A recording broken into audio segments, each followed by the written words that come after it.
Million tukumisatu ya badolar nde lisungi secrétaire d'État ya Amerika za kolimboka na ye ekopesa pona bitumba na Ebola na ekolo Congo démocratique pe Guinée epai wapi bokono boye bozali kongala.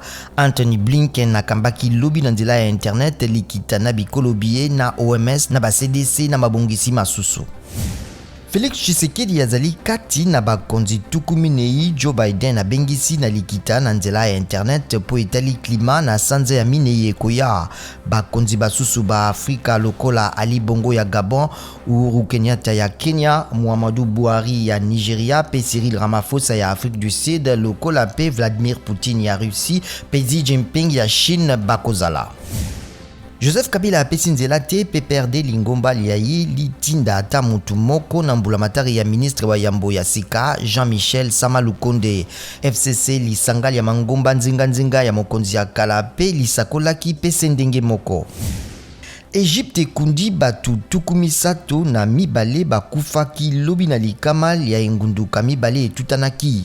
Bato koleka nkama moko na tuku motoba na mitano bazokaki.